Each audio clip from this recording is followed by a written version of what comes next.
वेङ्कटाद्रिसमं स्थानं ब्रह्माण्डे नास्ति किञ्चन। वेङ्कटेशसमो देवो न भूतो न भविष्यति। फाल्गुने मासि पूर्णायाम् उत्तरर्क्षेन्दुवासरे गोविन्दराजो भगवान् प्रादुरासीत् महामुने। पद्मा पद्मसरो मध्ये प्रसन्नवदने क्षण प्रादुरासीत् जगन्नाथम् पश्यन्तीम् प्रियदर्शन। வேங்கடன்கள் மெம்மேல் வினை முற்றவும் தாங்கள் தங்கட்கு நல்லனவே செய்வார். வேங்கடத்துறைவார்க்கு நமா என்னலாம் கடமை அது சுமந்தார்கட்கே. சென்றால் குடையாம் இருந்தால் சிங்காசனமாம் நின்றால் மரபடியாம். நீல் கடலுள் என்றும் புனையாம் மணிவிளக்காம் பூம்பட்டாம் புல்குமணையாம் திருமார்க்கு அரவு. வேங்கடத்துறைவார்க்கு நமஹா. திருவனந்தாழ்வானாலே கபில மகரிஷிக்கு உபதேசம் பண்ணப்பட்டதான ஸ்ரீமத் வெங்கடேச அஷ்டோத்தர சதநாமாவளியிலே இப்போது 90வது நாமாவினுடைய அனுபவம். சுதர்மினி சுசைதன்ய பிரதாத்ரே ஸ்ரீ வெங்கடேசாய நமஹா. இந்த நாமாவளியாலே ஸ்ரீனிவாசனுக்கு சொல்லப்பட்ட திருநாமம் சுதர்மினி சுசைதன்ய பிரதாதா என்பது. சுதர்மினி என்பவள் ஒரு பெண். அவளுக்கு சைதன்யம் அப்படின்னா உயிர், பிராணனை, பிரதாதா அப்படின்னா அளித்தவன், கொடுத்தவன். சுதர்மினிக்கு உயிரளித்தவனான பிராணனை கொடுத்தவனான ஸ்ரீ வெங்கடேசனுக்கு நமகான்னு மேலோட்டமான அர்த்தம்.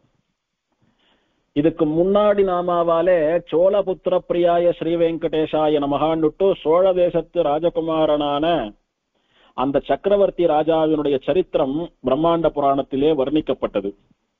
அதற்கு அடுத்தபடியா கிருஷ்ண சர்மான்னு சொல்லக்கூடிய ஒரு பிராமணனுடைய சரித்திரமும் அவனுடைய தர்ம பத்னியான கற்புக்கரசியான சுதர்மினின்னு சொல்லக்கூடிய ஒரு பிராமண பதிவிரதா ரத்னத்தினுடைய சரித்திரமும் வர்ணிக்கப்பட்டிருக்கிறது. அதனால சோழபுத்திர பிரியனுக்கு பிரியமான ஸ்ரீ வெங்கடேசன் சொன்னவுடனே சுவாமிக்கு இவா 2 பேரும் கூட எம்பெருமானுக்கு ரொம்ப நெருங்கின பக்தா, பெருமாள் மனசுல இடம் பிடித்த பக்தர்கள் இவா 2 பேரும்னு இவா ஞாபகம் வரவே இவாளுடைய சம்பந்தமான திருநாமத்தையும் சுவாமி அமைக்கிறார். இங்கே இந்த நாமாவினாலே அந்த பதிவிரதா ரத்னமான கிருஷ்ண சர்மாவினுடைய ஆமடையா சுதர்மினின்னு சொல்லக்கூடிய அந்த பாகவதோத்தமையினுடைய வரலாறு சொல்லப்படுறது. அவளுடைய விஷ்ணு பக்தி, திருவேங்கடமுடையான் பக்தி, திருவேங்கடமுடையானுக்கு அவளிடத்திலே இருந்த ஒரு அனுகிரகம் விசேஷம், அது இங்க வர்ணிக்கப்படுறது. சக்கரவர்த்தி மகாராஜன் பிரம்மா, ருத்ரன், இந்திரன் இவாளை எல்லாம் கொண்டு திருவேங்கடமுடையானுக்கு பிரம்மோற்சவம் எல்லாம் நடத்தி வைத்த பிறகு தன்னுடைய தேசத்துக்கு போய் நல்லபடியா ராஜ்யம் ஆண்டுண்டு வரான், ராஜ்யம் பண்ணிட்டு வரான்.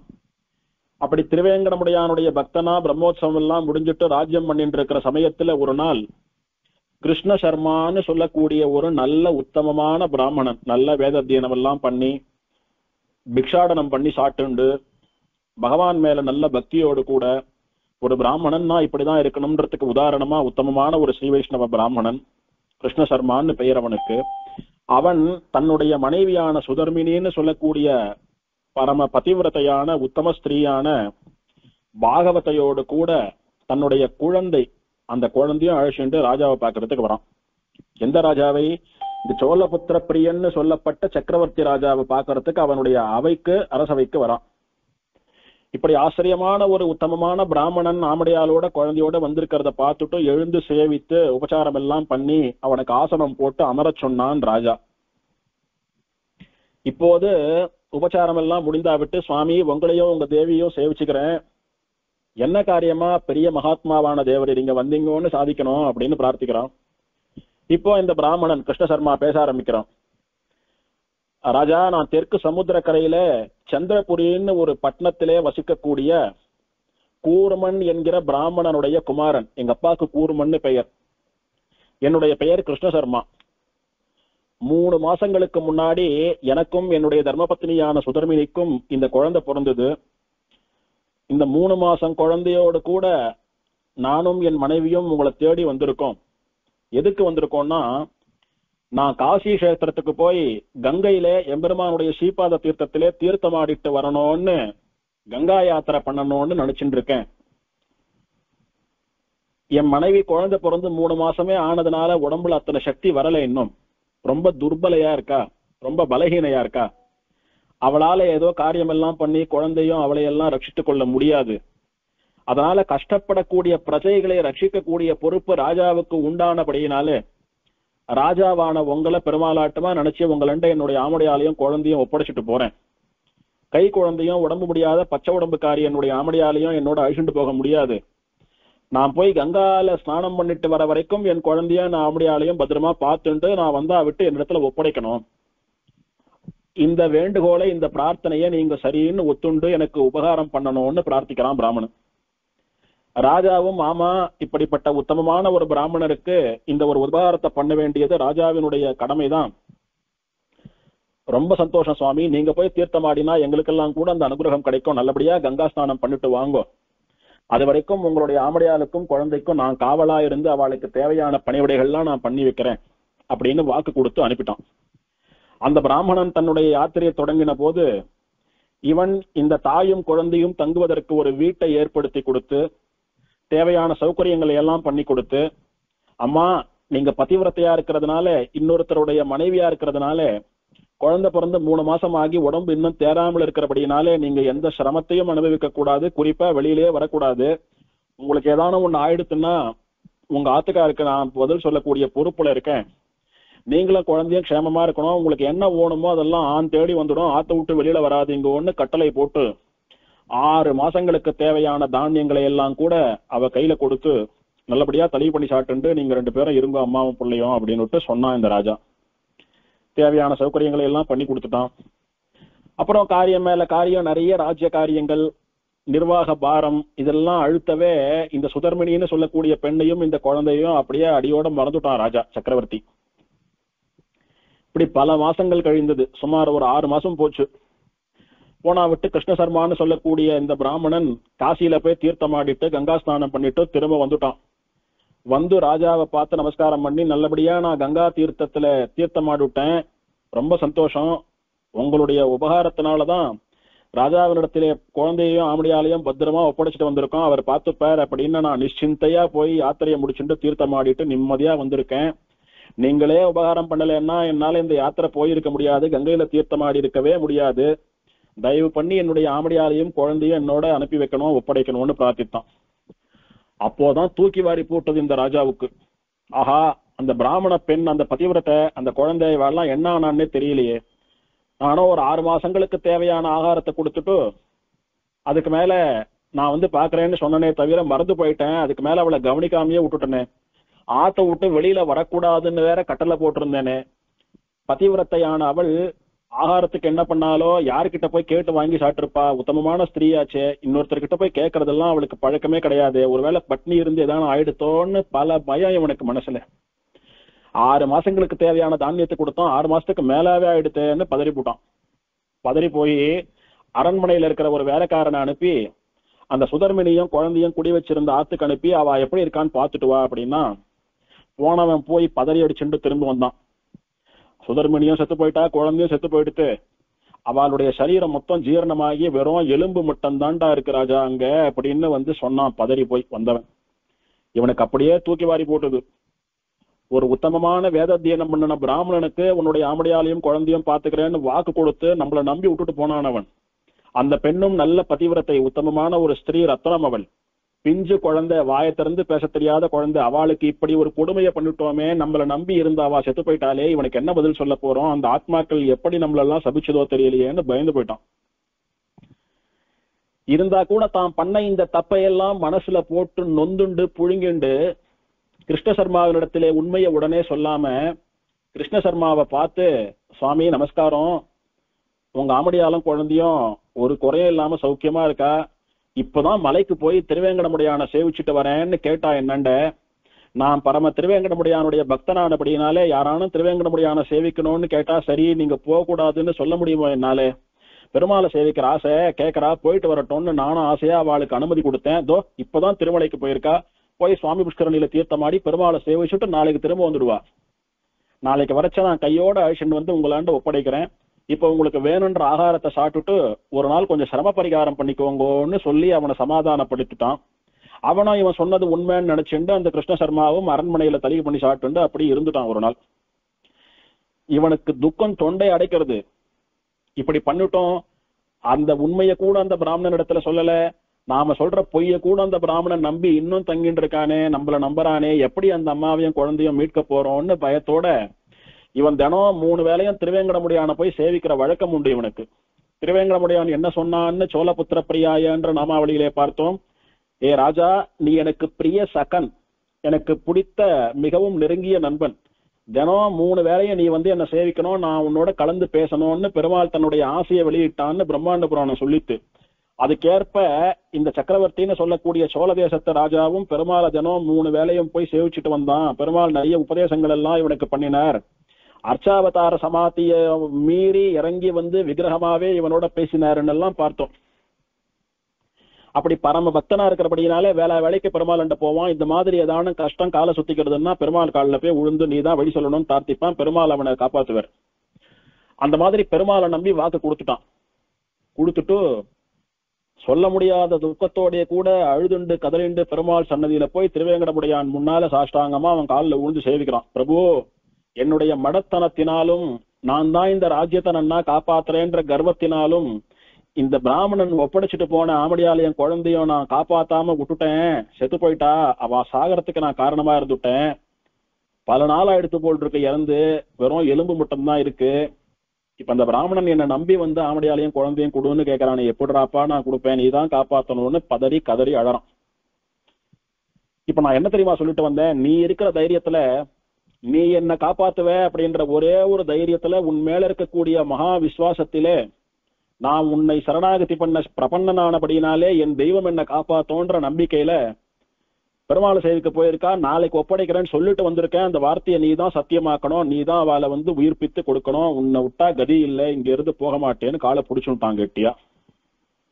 பெருமாள் பார்த்தார், நம் காலை பிடித்த நம்முடைய சரணாகத்தனுக்கு எவ்வளவு கஷ்டம்னாலும் நாம தானே காப்பாற்றணும், நம்முடைய பொறுப்பாச்சேன்னுட்டு அந்த சக்கரவர்த்தி ராஜாவை பார்த்து பெருமாள் பேச ஆரம்பிக்கிறார். இத ஈசான திக்பாகே த்வஸ்தி கூட்டாபிதம் சுபம் தீர்த்தமஸ்தி ததஸ்தோயம் சமாஹ்ருத்ய சுபாவனம் சுதர்மின்யா சுதஸ்யாபி ஷரீரமபிஷேச்சய சபுத்ராசௌ பிரசுப்தேவ ததா உத்தாஸ்யதி த்ருவம் விஸ்வக்சேனஸ்ததே யுக்த்வா தோயமாஹ்ருத்ய தீர்த்ததः சுதர்மின்யாः ஷரீரம் ததவ்யர்ஷிதः சுதஸ்ய ச உத்திதா சசுதா சாத்வி விஜபாரியா சுதர்மினி. அப்படின்னுட்டு இதெல்லாம் பெருமாளுடைய வாக்கியம். பிரம்மாண்ட புராணத்தில் இருக்கக்கூடியதான ஸ்லோகங்கள் இதெல்லாம் பெருமாள் சாதிக்கிறார். இங்கிருந்து ஈசான மூலையில இருக்கக்கூடிய அஸ்தி கூட்டம்னு ஒரு தீர்த்தம் உண்டு. பரம பவித்திரமான மங்களமான புண்ணிய தீர்த்தம் அது. அந்த தீர்த்தத்திலே இருக்கக்கூடிய ஜலத்தை எடுத்துட்டு வந்து இந்த சுதர்மினியினுடைய எலும்பு கூட்டு மேலையும் அந்த குழந்தையினுடைய எலும்பு கூட்டு மேலையும் அபிஷேகம் பண்ண வேணும். சுதர்மின்யாக சரீரம் அபிஷேச்சயா, சுதர்மினியனுடைய சரீரத்திலே அபிஷேகம் பண்ணணும். சரீரம் எங்க இருக்கு? எலும்பு கூடு மட்டும்தான் இருக்கு. அந்த எலும்பு கூடு மேல அந்த ஜலத்தை கொண்டு குளிப்பாட்டணும். சுதஸ்யாபி சரீரம் அபிஷேச்சய, அந்த குழந்தையினுடைய சரீரத்திலும் அந்த தீர்த்தத்தை கொண்டு அபிஷேகம் பண்ணி வைக்க வேணும். அப்படி பண்ணினால் ச புத்ரா அசௌ பிரசுப்தேவ ததா உத்தாஸ்யதி த்ருவம், அவன் அப்படி தூக்கத்திலிருந்து கண் விழித்து எழறா போல அந்த எலும்பு கூடானது அப்படி சரீரம் பெற்று உயிர்த்து எழுந்து கொள்ளும். இதை யார் பண்ணணும் தெரியுமோ? விஸ்வக்சேனஸ்ததே யுக்த்வா தோயமாஹ்ருத்ய தீர்த்ததः. விஸ்வக்சேனரே, என்னுடைய காரியங்களை பண்ணுவதற்காகவே என்னுடைய படை தளபதியாக என்னுடைய கைங்கரிய ஸ்ரீமானாக என் திருவடிகளின் கீழே அமர்ந்து கொண்டிருக்கக்கூடிய சேனை முதலியாரே, சேனாதிபதியே, நீங்க போய் அந்த அஸ்திகூட தீர்த்தத்துக்கு போய் உங்க கையால தீர்த்தத்தை எடுத்துட்டு வந்து சுதர்மினியினுடையவும் அந்த குழந்தையுடையவும் எலும்பு கூட்டின் மேல அந்த ஜலத்தால அபிஷேகம் பண்ணுங்க. அஸ்தின்னு சொல்லக்கூடிய அவளுடைய எலும்பு மேல அந்த தீர்த்தத்தை நீங்க சேர்த்தீங்களானா அந்த எலும்புல இருந்து பிரிந்து போன சரீர பாகங்கள் எல்லாம் ஒன்னா கூடி அஸ்தியானது கூடி சரீரம் உயிர்த்தெழுந்து வந்து அவ பொழைச்சுப்பா. அப்படி அஸ்தியை கூட வைக்கிற தீர்த்தமானபடியினாலே அஸ்தி கூட்ட தீர்த்தம்னு அந்த தீர்த்தத்துக்கு பெயர் விளங்கும் அப்படின்னு பெருமாள் வரம் கொடுத்து அனுகிரகம் பண்றான். அப்படி விஸ்வக்சேனர் போனார், அந்த தீர்த்தத்தை கொண்டாந்து அந்த 2 எலும்பு கூட்டுக்கும் அபிஷேகம் பண்ணினார். சுதர்மினியும் குழந்தையும் தூங்கி எழுந்தவா கண் விழிக்கிறா போல போயிச்சுண்டா. ராஜா தப்பித்தான். பெருமாளுக்கு சந்தோஷம். ராஜா பயப்படாதே, அந்த பொண்ணையும் அந்த குழந்தையும் காப்பாத்துறதுக்கான வழி நான் சொல்றேன். உனக்கு ஒரு ரகசியம் சொல்றேன். உன் சார்பில் உன்னை பொறுத்த வரைக்கும் என்ன நடந்ததோ அதை சொல்லிட்டேன். ஆனா உனக்கு தெரியாத ஒரு விஷயத்தையும் நான் சொல்றேன் கேளு. இந்த கிருஷ்ண சர்மா காசிக்கு போறச்ச என்ன பண்ணான்னு தெரியுமோ? உன்னிடத்துல ஆமடியாலையும் குழந்தையும் ஒப்படைச்சிட்டு போனான்னு தானே நீ நினைச்சிட்டு இருக்க. அது மட்டும் இல்ல, மலைக்கு என்ன சேவிச்சுட்டு என்னிடத்துல பிரார்த்திச்சுட்டு உத்தரவு வாங்கிட்டு தான் போனான் அவன். அவனுடைய மனைவியும் மகா பதிவிரத்தை, உத்தமர், ரொம்ப உத்தமியவள், கற்புக்கரசி. அவளுக்கும் என்னிடத்திலே அதிகமான பக்தி உண்டு. அதனால நல்லபடியா நான் யாத்திரை போயிட்டு வரேன், உன்னை நம்பிதான் போறேன், என்ன நல்லபடியா யாத்திரை கழிச்சுண்டு போய் திரும்ப அழிச்சுண்டு வந்துடுன்னு பிரார்த்தித்தான். நான் போயிட்டு வர வரைக்கும் என்னுடைய ஆமடியாலையும் குழந்தைய நீ தான் காப்பாத்தணும்னு பிரார்த்திச்சுட்டான். அதனால அவனுடைய யாத்திரையை நல்லபடியா முடிச்சு வைக்க வேண்டியதும் அந்த ஆமடியாலையும் குழந்தையும் நல்லபடியா ரட்சித்து ஒப்படைக்க வேண்டியதும் என்னுடைய கடமை. அதனால நான் என்ன பண்ணினேன் தெரியுமோ? நீ அவளை கவனிக்காம விட்டுட்டு அவ செத்து போனா விட்டு கூட அவளுடைய சரீரம் தான் அப்படி கொஞ்சம் கொஞ்சமா டீகம்போஸ் ஆகி வெறும் எலும்பு கண்ணுக்கு தெரிஞ்சது. உங்களுக்கு எல்லாம் எலும்புதான் மிஞ்சித்து. அவளுடைய பிராணனை யமன் கிட்ட ஒப்படைக்காம நான் என்னோட காப்பாத்தி வச்சுட்டு இருக்கேன். சுதர்மினி அவளுடைய குழந்தையுடைய பிராணன் யமனிடம் இன்னும் போய் சேரல, என்னண்டதான் இருக்கு, என்னுடைய சரீரத்திலேயே வச்சுட்டு இருக்கேன்.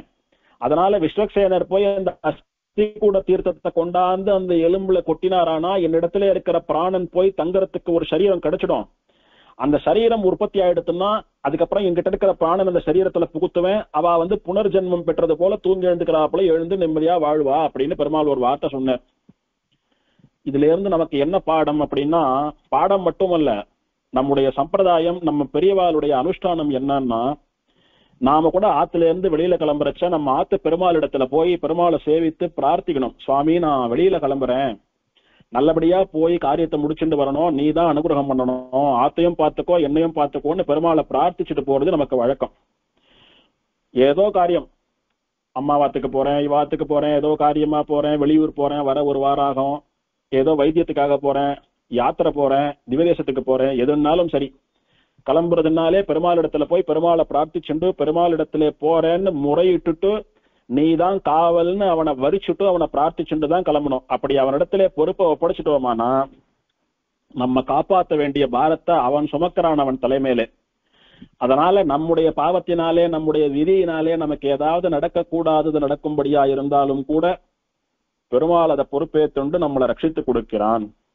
ஆகையினாலே புண்ணிய தீர்த்தத்துல போய் தீர்த்தமாடுறதா இருந்தாலும் சரி, ஸ்ரீரங்கம், திருமலை முதலான பெரிய திவதேசங்களுக்கு போய் பெருமாள் சேவிக்கிற பெருமாள் காரியமாகவே இருந்தாலும் சரி, ஆத்து பெருமாள் இடத்துல போயிட்டு வரேன்னு பிரார்த்திச்சுண்டு நீதான் பொறுப்பு, நீதான் காப்பாற்றணும்னு பிரார்த்திச்சுட்டு போறதுன்றது வழக்கம். நம்ம பெரியவா இன்னைக்கும் அனுஷ்டானத்துல வச்சுட்டு இருக்கா, ஆச்சாரியால் உள்பட.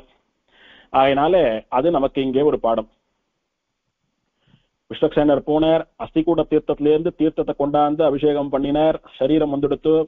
பெருமாள் தன் திருமேனியிலே வைத்திருந்த இவாளுடைய பிராணன் அதுக்குள்ள புகுத்தினார். 2 பேரும் தூங்கி வீழ்ச்சா மாதிரி எழுந்துட்டா.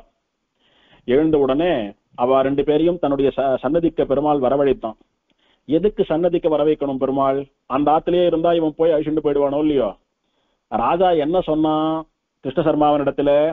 உன்னுடைய ஆமடியாலும் குழந்தையும் திருவேங்கடமுடியான சேவிச்சுட்டு வரேன்னு மலைக்கு போயிருக்கா, பெருமாளை சேவிச்சுட்டு வந்தாலானா உன் கையோட ஒப்படைச்சிடுறேன்னு சொன்னானோ இல்லையோ. அப்ப அவ பெருமாளை மலையில போய் சேவிக்கணுமா இல்லையா? தன்னுடைய பக்தனுடைய வார்த்தையை மெய்ப்பிக்க வேணும் என்பதற்காக விஸ்வக்சேனரை விட்டு அவளை அழிச்சுண்டு வர வச்சு அவ 2 பேருக்கும் பெருமாள் சேவை கொடுத்து, ஏ பெண்ணே, உன்னுடைய ஆமடியான் பிரார்த்திச்சுண்டு போனதுக்கு தகுந்த மாதிரி அவன் நல்லபடியா போய் தீர்த்தமாடி யாத்திரையை முடிச்சுன்னு வந்துட்டான், உன்னையும் குழந்தையும் கூட நல்லபடியா நான் காப்பாத்திட்டேன், உங்களை அவள் இடத்துல ஒப்படைக்க போறேன் அப்படின்னு அந்த பெண்ணையும் அந்த குழந்தையும் கூட பெருமாள் ஆசீர்வாதம் பண்ணி அவளுக்கு சேவை சாதித்து அவளோட பேசி அனுகிரகித்து அனுப்பி வைத்தான் பெருமாள். நாம் அவனிடத்திலே பிரார்த்திக்கணும் அப்படின்ற ஒன்றை மட்டும்தான் பெருமாள் எதிர்பார்க்கிறான். திருவாய்மொழியில் ஆழ்வார் சொல்றச்ச அகலில் அகலும் அணுகில் அணுகும் புகழும் அறியன்னு சாதிப்பர். நாம பெருமாளை விட்டு ஒரு படி அப்படி பின்னோக்கி போனோம்னு நினைச்சா பெருமாள் 4 படி பின்னோக்கி போயிடுவான். அப்படின்னா பெருமாளை விட்டு விலகணும்னு நினைச்சா அவனும் விலகி போயிடுவான். அணுகில் அணுகும் பெருமாளிடத்துல நெருங்கி ஒரு அடி எடுத்து வச்சோம்னா பெருமாள் 10 அடி நம்ம நோக்கி எடுத்து வச்சு நம்ம பக்கம் நெருங்கி வருவான். ஆகையினாலே பெருமாள் நம்ம கிட்ட நெருங்கி வர்றதும் நம்மளை விட்டு விலகி போறதும் நம்ம கையில தான் இருக்கு. நம்மளுடைய பிரதம பிரயத்தனம்னு சொல்லக்கூடிய முதல் முயற்சி அது பெருமாளே வானான்னு தூரமா விலகி ஓடுறதோ இல்ல பெருமாள் தான் ஓனோன்னு அவன் காலை பிடிக்கிறதோ நம்ம கையில இருக்கு. ஒரு அடி எடுத்து வச்சோம்னா பெருமாள் பலவிதமா நமக்கு அனுகிரகம் பண்றான்னுட்டு. ஆகையினால பெருமாள் சேவை கிடைச்சது இவாளுக்கு. இப்போ ராஜாவின் இடத்துல இந்த சக்கரவர்த்தியின் இடத்துல பெருமாள் ஒரு வார்த்தை சாதிக்கிறார். ஹே ராஜா, என்னுடைய நண்பனே, இந்த திருமலையினுடைய மகிமையை பார்த்தியோன்னு. இந்த மலையினுடைய மகிமையை சனகர் சனத்குமாரர் முதலான யோகிகளுக்கும் கூட முழுசா புரிந்து கொள்ள முடியாது. பிரம்மா ருத்ரன் இந்திரன் முதலான தேவர்களுக்கும் கூட இந்த மலையினுடைய பெருமை முழுசா தெரியாது. எவன் எதை மனதால் விரும்பினாலும் கூட இந்த மலையினுடைய மகிமையால் அது அவனுக்கு கிடைக்கும். அது இந்த மலையினுடைய விசேஷமான ஒரு சாநித்தியம், ஒரு சக்தி. ஆகையினால உன்னுடைய எண்ணமும் நிறைவேறியது, கிருஷ்ண சர்மாவினுடைய பிரார்த்தனையும் பலித்தது, அவாளையும் காப்பாத்தின. ஆகையினால யாரெல்லாம் என்ன இந்த மலையை இந்த தீர்த்தங்களை நம்புறீங்களோ அவளுக்கு நல்லதே நடக்கும் அப்படின்னு பெருமாள் தெரியப்படுத்துறார். இப்போ இந்த ராஜாவானவன் கிருஷ்ண சர்மாவை கூட்டு அவனிடத்திலே சுதர்மினியையும் குழந்தையும் ஒப்படைச்சுடுறான். ஒப்படைச்சிட்டு குடும்பமா சேர்ந்து பெருமாளை சேவிக்கிறதுக்கு வரா. திரும்பவும் பெருமாளை சேவிக்கிறா. பெருமாளை சேவித்த போது பெருமாள் சுதர்மினியை பார்த்து, உனக்கு என்ன வரம் வேணுமோ கேளு, நான் தரேன் அப்படின்னு ஒரு வார்த்தை சொல்றார். சுதர்மினி என்ன சொல்றா, பிரபு சாட்சாத் ஸ்ரீமன் நாராயணனான உன்னை நேர சேவிச்சுட்டேன், நீ என்னோட வாயை திறந்து பேசிவிட்ட, இதுக்கு மேல எனக்கு என்ன வரம் நான் கேட்பேன்னு நீ நினைக்கிற சுவாமி. உன் திருவடிகள்ல எனக்கு என்னும் நிலையான பக்தி மாறாமல் இருக்க வேண்டும், அது ஒண்ணுதான் எனக்கு பிரார்த்தனை. நம்ம பெரிய மகாபக்த, பெருமாள் நமக்கு சேவை கொடுத்துட்டார், நம்மளோட பேசிட்டார் என்ற அகங்காரம் எனக்கு துளியும் வரக்கூடாது. இந்த பக்தி என்னைக்கும் மாறாமல் இருக்க வேண்டும், அந்த வரத்தனை கொடுக்கணும்னு பிரார்த்தித்தா. பெருமாள் அப்படியே ஆகட்டும்னு அந்த வரத்தை கொடுத்தார். கடைசி வரைக்கும் பரம ஸ்ரீ வைஷ்ணவையா மகா பாகவதோத்தமையா சுதர்மினி வாழ்ந்துட்டு வந்தா. இந்த ஆச்சரியத்தை பார்க்க, அதாவது செத்து போன உடம்பு உயிர் பெற்று வந்து பெருமாளிடத்துல வர வாங்கிக்கிறத பாக்குறதுக்காக பிரம்மா ருத்ரன் இந்திரன் சனகாதி மகர்ஷிகள் யோகிகள் தேவர்கள் எல்லாரும் மலைக்கு வந்து சேர்றா. வந்து சேர்ந்து இப்படி வந்து நடக்க முடியாத காரியத்தை, அதாவது செத்தவாளை பொழைக்க வச்ச காரியத்தை பண்ண விசேஷமான தீர்த்தம் மலை பெருமாள் எல்லாரையும் ஸ்தோத்திரம் பண்ணி அவளும் அந்த அஸ்திகூட தீர்த்தத்திலே தீர்த்தமாடி பெருமாளை சேவிக்கிறா. இது சுதர்மினியினுடைய வரலாறு சரித்திரம். இது பிரம்மாண்ட புராணத்திலே இருக்கிறது. இதே சரித்திரம் சில மாறுதல்களோட பவிஷ்யோத்தர புராணத்திலும் கூட இருக்கிறது. ஆனால் சாரம் இதுதான். ஆகையினாலே இப்போ கடைசியா சொல்லிட்டு வர நாமாக்களை எல்லாம் பிரம்மாண்ட புராணத்திலிருந்து சுவாமி தொகுத்ததுனால பிரம்மாண்ட புராணத்துல இருக்கிற விஷயங்களை வைத்து இந்த கதையை அடியே நீங்க விஞ்ஞாபித்தேன். இந்த கதையின்படி சுதர்மினிக்கு உயிரளித்த பிராணனை கொடுத்த ஸ்ரீ வெங்கடேசனுக்கு நமகா என்று செத்த சுதர்மினியையும் குழந்தையும் பொழைக்க வச்ச பெருமாள் திருவடிகள்ல பக்தி உண்டாக வேண்டும் என்பதாக பிரார்த்திக்கிறார். சுதர்மினி சுசைதன்ய பிரதாத்ரே ஸ்ரீ வெங்கடேசாய நமஹா. அடுத்தது 91வது நாமாவளி. மதுகாதினே ஸ்ரீ வெங்கடேசாய நமஹா. இந்த நாமாவளியாலே திருவேங்கடமுடையானுக்கு சொல்லப்பட்ட திருநாமம் மதுகாதி என்பது. மது என்கிற அசுரனை அழித்த ஸ்ரீ வெங்கடேசனுக்கு நமஹா அப்படின்னு அர்த்தம். இதுக்கு முன்னாலே சுதர்மினிக்கு உயிர் கொடுத்தான் பெருமாள் அப்படின்னுட்டு அவனுடைய பக்த பராதீனத்துவம், அவனுடைய பக்தர்கள் அவனுடைய அடியவர்கள் பாகவதர்களுக்கு அவன் கட்டுப்பட்டிருக்கிறான் என்கிற உயர்ந்த குணம் தெரிவிக்கப்பட்டது. சக்கரவர்த்தின்னு ஒரு ராஜா, பெருமாளுடைய பரம பக்தன். அவன் தன்னுடைய கடமை செய்யறதுக்கு மீறி அவ செத்து போயிட்டா, இருந்தாலும் அவன் வந்து நாளைக்கு ஒப்படைக்கிறேன் வாக்கு கொடுத்துட்டதுனால அவனுக்கு கட்டுப்பட்டு அவனுடைய பிரார்த்தனையை ஏத்துண்டு அவளை உயிர் வர வைக்கிறான். காசிக்கு போறச்ச அவன் பிரார்த்திச்சுட்டு போனதுனால அவனை பத்திரமா காப்பாத்தி வச்சிருக்கான்.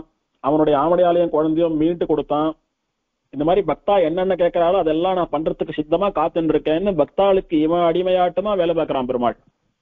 அந்த மாதிரி பக்தாளுக்கு கட்டுப்பட்டு இருக்கக்கூடிய பக்த பராதீனத்துவம் என்கிற உயர்ந்த குணம் போன நாமாவளியிலே அனுபவிக்கப்பட்டது. சக்கரவர்த்தி என்கிற அரசனுடைய பக்திக்கும் சுதர்மினி என்று சொல்லக்கூடிய பாகவதோத்தமையினுடைய பக்திக்கும் பெருமாள் வசமாகி வசியப்பட்டு மயங்கி அவளுக்கு அனுகிரகம் பண்ண விஷயம் அங்கே சொல்லப்பட்டது. அதே போல இந்த சுதர்மினி, இந்த கிருஷ்ண சர்மா, இந்த சக்கரவர்த்தி ராஜா இவாளை போல பகவானை ஆசிரியித்து அவனிடத்திலே கஷ்டமெல்லாம் தீர வேணும் என்று பிரார்த்தித்த பிரம்மா முதலான தேவர்களுடைய கஷ்டத்தை பெருமாள் தீர்த்த ஒரு விஷயம் ஞாபகத்துக்கு வரவே அதை பத்தி இங்க சொல்றார். மது அப்படின்னு ஒரு அசுரன் பிரம்மாவரிடத்திலிருந்து வேதங்களை எல்லாம் கவர்ந்துண்டு போய் வேதம் இல்லாமல் பிரம்மா திக்கு முக்காடி போய் தேவர்கள் எல்லாம் கஷ்டப்பட்டு லோகமே ஸ்தம்பிச்சு போய் எல்லோரும் ஒரு கஷ்டத்துக்கு ஆளானார்கள். அப்போ பிரம்மானவானவன் தனக்கு வேதங்களை உபதேசம் பண்ணின பரம்பொருளான ஸ்ரீமன் நாராயணனிடத்திலே போய் சேவித்து, எம்பெருமானே நான் வேதத்தை கோட்டை விட்டுட்டேன், மதுன்னு சொல்லக்கூடிய துஷ்ட ராட்சசன் அபகரிச்சுட்டு போட்டான், அவனிடத்திலேருந்து வேதங்களை மீட்டு ரட்சித்து எனக்கு அனுகிரகம் பண்ண வேணும், லோகங்களை எல்லாம் காப்பாற்ற வேணும்னு பிரம்மா பிரார்த்திக்கிறான். அப்போ பெருமாள் அந்த மதுன்னு சொல்லக்கூடிய அசுரனை சம்ஹாரம் பண்ணி வேதத்தை மீட்டு பிரம்மாவுக்கு மீண்டும் உபதேசம் பண்றார். அதனாலே மதுசூதனன் அப்படின்னு பெருமாளுக்கு திருநாமம். மதுவை அழித்தவன், மதுவை சம்ஹாரம் பண்ணினவன், மதுன்னு சொல்லக்கூடிய துஷ்ட அசுரனை கொன்றவன் திருநாமம். சரி, அது எப்பயோ நடந்தது, அதுக்கு இதுக்கு என்ன சம்பந்தம், ஏன் இங்க மதுசூதனஹா மதுகாதினே அப்படின்னு சொல்றாரு அப்படின்னா, இந்த சுதர்மினியினுடைய சரித்திரத்தை சொல்ல வந்த பிரம்மாண்ட புராணத்திலே பெருமாள் சக்கரவர்த்தி ராஜாவை பார்த்து சொல்லக்கூடிய ஸ்லோகங்கள்ல 2 இடத்துல மதுசூதனஹா அப்படின்ற வார்த்தை அந்த பதம் வருது. பெருமாளுடைய வாக்காலே நான் மதுசூதனன் அப்படின்னு பெருமாள் சொன்னதை கேட்ட திருவனந்தாழ்வான் மதுசூதனன் பெருமாளுக்கு பெயர் ஏற்படுவதற்கு என்ன காரணமோ அந்த சரித்திரத்தை நினைச்சுக்கிறார். அது ஞாபகத்துக்கு வருது, உடனே அதை ஒரு நாமாவளியா அமைக்கிறார். திருவேங்கடமுடையான் தன்னை மதுசூதனன் என்று சொல்லிக் கொண்டதினாலே, 1க்கு 2 முறை சொல்லிக் கொண்டதினாலே, அந்த மதுவை அழித்து வேதங்களை மீட்டுக் கொடுத்து பிரம்மாவையும் தேவர்களையும் காப்பாற்றின மதுசூதனன் இந்த திருவேங்கடமுடையான் தான் என்று நிரூபிக்கிறார் திருவனந்தாழ்வான். பவிஷ்யோத்தர புராணத்திலே அஸ்திகூட தீர்த்த மகிமையை தெரிவிக்கக்கூடிய பிரகரணத்தில் பெருமாள் தனக்கு மதுசூதனன் என்கிற பெயரை தானே சொல்லிக் கொள்கிறான். அந்த ஸ்லோகத்திலே இதி பிரணம்ய தேவேஷம் ஸ்திதஸ்தூன்னீம் நிருபோத்தமா சாந்த்வயன் மதுரைர்வாக்கியைருவாச்ச மதுசூதனஹா அப்படின்னு ஒரு இடத்துல மதுசூதனஹான்னு பெயர் வருது.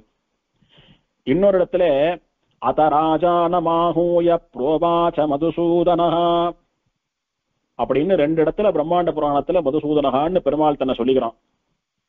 பவிஷ்யோத்தர புராணத்திலே தத்ர கிஞ்சித் தேவகாதமாசாத்ய மதுசூதனஹா அப்படின்னு தன்னை பெருமாள் மதுசூதனன் சொல்லிக் கொள்வதனாலே அவன் எப்படி மதுசூதனன் என்ற பெயர் பெற்றான் அப்படின்ற சரித்திரத்தை இங்க நினைவு கூறுகிறார்.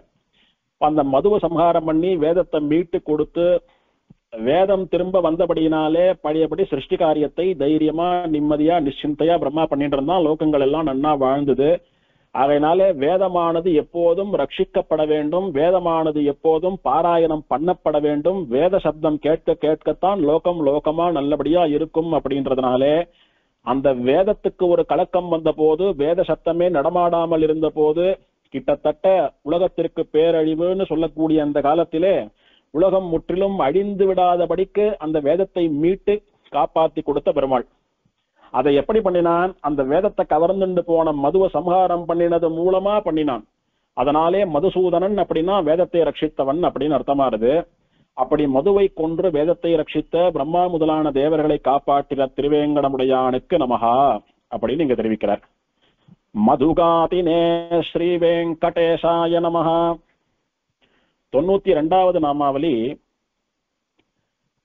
ஸ்ரீகிருஷ்ணாக்கிய விப்ரவேதாந்த தேசிகத்வ பிரதாய ஸ்ரீ வெங்கடேசாய நமஹா.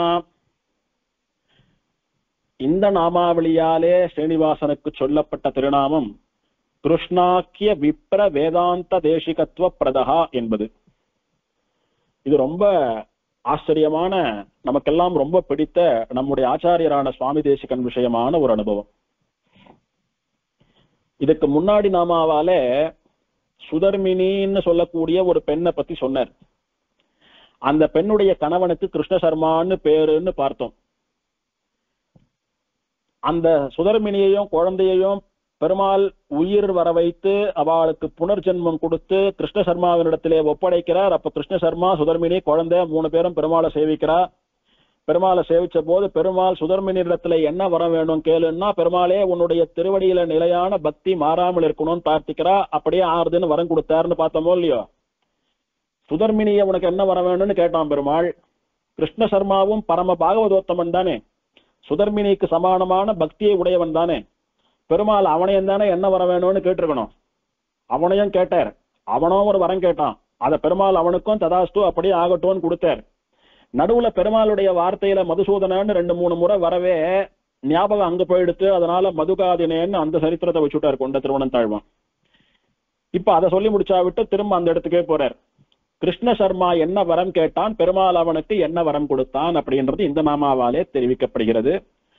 கிருஷ்ணாக்கிய விப்ர, கிருஷ்ணன் என்று பெயரை உடைய பிராமணனுக்கு வேதாந்த தேசிகத்துவ பிரதாய, வேதாந்த தேசிகன் என்கிற பதத்தை பட்டத்தை கொடுத்த ஸ்ரீ வெங்கடேசனுக்கு நமஹா அப்படின்னு அர்த்தம். வேதாந்த தேசிகத்துவம் அப்படின்னா என்ன? வேதாந்த ஆச்சாரியத்துவம் அப்படின்னு சொல்லலாம். அதாவது வேதாந்த சாஸ்திரத்திற்கு ஆச்சாரியனாக இருந்து அந்த வேதாந்த சாஸ்திரத்தை உலகத்திலே பரவச் செய்வது, நடமாடச் செய்வது. சுவாமி தேசிகன் சம்பிரதாய பரிசுத்தின்னு சொல்லக்கூடிய ரகசியத்திலே ஆச்சரியமா சாதிக்கிறார். பிரம்மநந்தியாதிகளுக்கு பிறகு கலியுகத்தில் சுவாமி நம்மாழ்வாரே வேதாந்த சாஸ்திர பிரவர்த்தகராகிறார். நம்முடைய விசிஷ்டாத்வைத வேதாந்தத்தை இந்த உலகத்திலே போதித்த ஆச்சாரியர்கள்னு பார்த்தா ராமானுஜர் காலத்துக்கெல்லாம் ரொம்ப முன்னாடி டங்கர், திரமிடர், குகதேவர், பிரம்மநந்தி, பாருஷின்னு நிறைய ஆச்சாரியால், விசிஷ்டாத்வைத ஆச்சாரியால். இவாளை பத்திலாம் ஸ்ரீபாஷ்யத்துல இப்பேற்பட்ட ஆச்சாரியர்கள் என்னென்ன வியாக்கியானங்கள்லாம் சொன்னார்களோ அதை அதே வழியில இருந்து கொஞ்சமும் மாறாமல் பதே பதே வியாக்கியாசியந்தே, ஒரு பதமாகவும் விளக்கி உரைத்து பெரிய அளவிலே நான் ஸ்ரீபாஷ்யம் பண்றேன்னு தான் ராமானுஜர் ஆரம்பிக்கிறார். அவ சொன்னது வேற, நான் சொல்றது வேறன்னு சொல்லல. அவ சொன்ன வழியிலேதான் போறேன். அவ சுருக்கமா மீடியமா சொன்னதை நான் விஸ்தாரமா விளக்கி ஒரு பதத்துக்கும் அவ வழியிலேயே போய் விளக்கம் கொடுக்கிறேன்னு பூர்வாச்சாரியர்கள் போன வழியில தான் போறேன்னு காட்டி கொடுக்கிறார் ராமானுஜர்.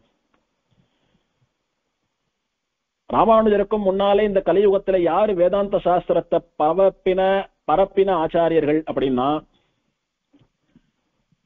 பிரம்மநந்தியாதிகளுக்கு பிறகு டங்கர், திரமிடர், குகதேவர், பிரம்மநந்தி அப்படின்னு சொல்லக்கூடிய விசிஷ்டாத்வைத ஆச்சாரியாளுக்கெல்லாம் அப்புறமா கலியுகத்திலே வேதாந்த சாஸ்திரத்தை உலகத்தில் போதித்து பரப்பின ஆச்சாரியர் யாரு அப்படின்னா சுவாமி நம்மாழ்வார்னு தெரிவிக்கிறார். அவ சம்ஸ்கிருத பாஷையிலே வேதாந்த சாஸ்திரத்தை வெளியிட்டார்கள். இவர் தமிழ் பாஷையிலே வேதாந்த சாஸ்திரத்தை வெளியிட்டார்ன்றது ஒண்ணு மட்டும்தான் வித்தியாசம். அப்படி வேதாந்த சாஸ்திரத்தை உலகத்திலே பரப்ப வேணும், போதிக்க வேணும்.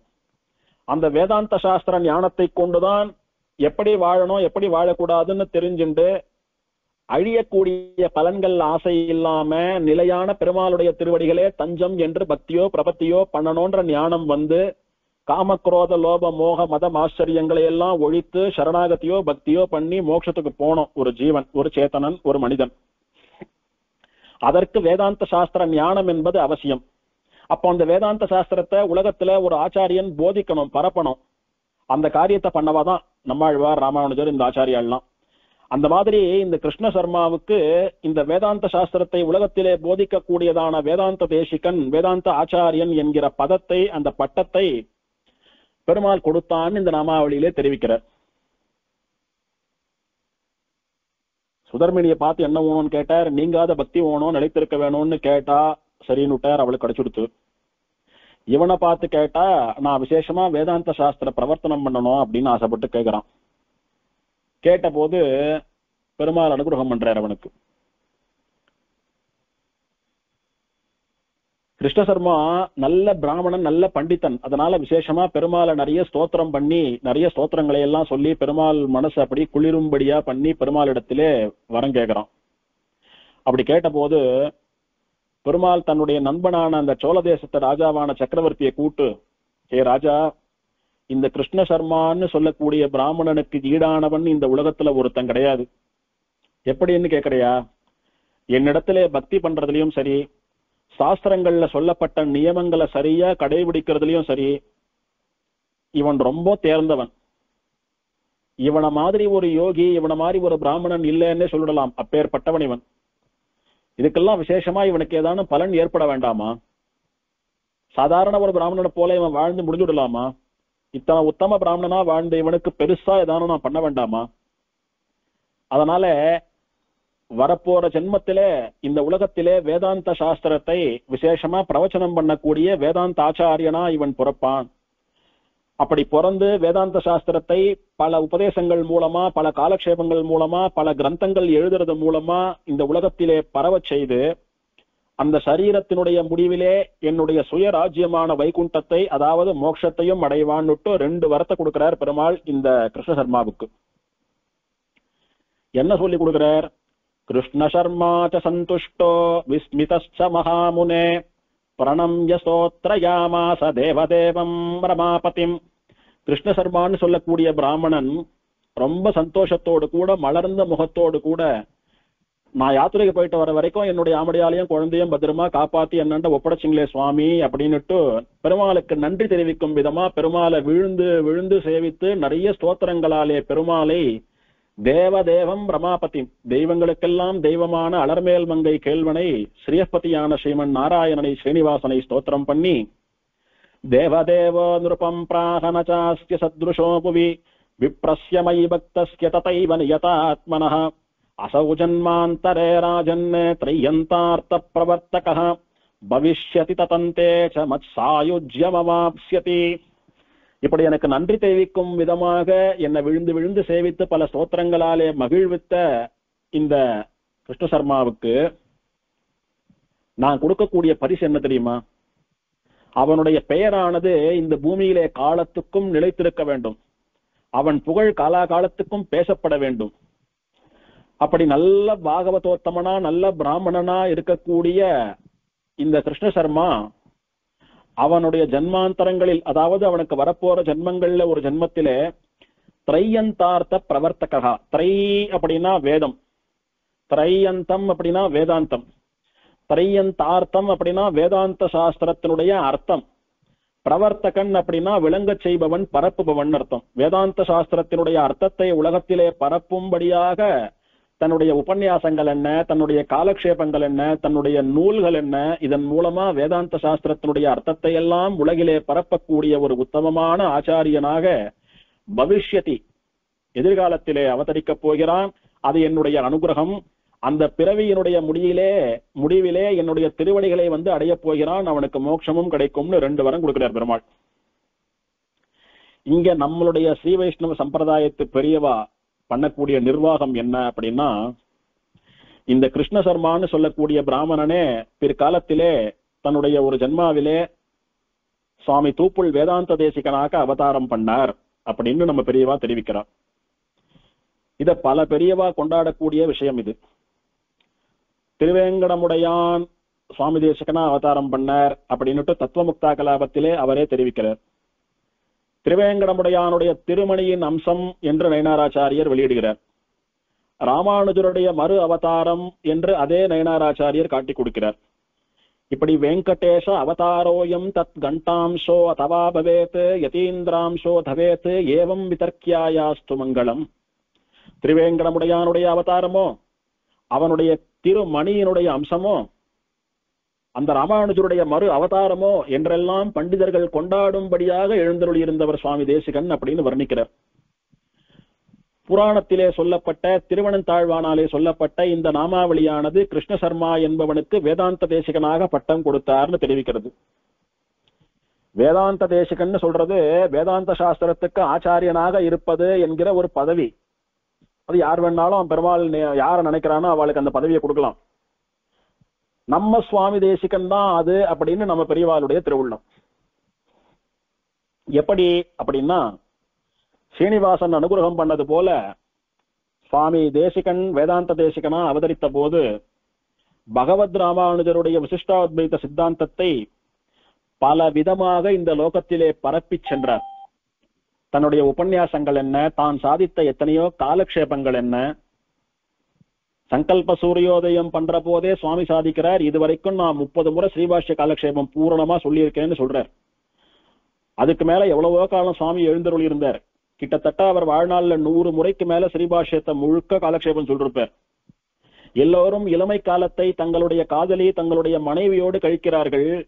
நான் ராமானுஜருடைய நூல்கள் என்று சொல்லக்கூடிய ஒரு இளம் பெண்ணோடு கூட என்னுடைய இளம் பருவத்தை எல்லாம் கழித்தேன், கழித்து கழித்து தலை நரைத்து போனேன்னு சுவாமி சாதிக்கிறார். அப்ப சுவாமி மற்ற இளைஞர்களைப் போல இளம் பருவத்திலே உடல் இன்பங்களை அனுபவித்துக் கொண்டு சாதாரணமா இல்ல மத்தவாலாட்டுமா. ராமானுஜருடைய 9 கிரந்தங்கள்னு சொல்லக்கூடிய பெண்ணை அனுபவித்துக் கொண்டிருந்தாராம். அந்த பெண்ணை அனுபவித்தே இவருக்கு தலை வெளுத்து போயிடுத்து, நரசு போயிடுத்து, தலை வயசாயிடுத்து இவருக்கு. அப்போ இளமைய வியர்த்தமா மத்தவாலாட்டமா வீணாக்காம ராமானுஜருடைய கிரந்தங்களை பிரவச்சனம் பண்ணி பண்ணி பண்ணி பண்ணி ராமானுஜ சித்தாந்தத்தை ஸ்தாபித்த, ராமானுஜ சித்தாந்தத்துக்கு வெற்றி கொடி போல திகழ்கிறார் சுவாமி தேசிகன். ஆகையினால வேதாந்தார்த்தத்தை உலகத்திலே பரப்பக்கூடிய ஆச்சாரியனாக விளங்குவான்னு திருவேங்கடமுடையான் சொன்னது போல வாழ்ந்து காட்டினார்.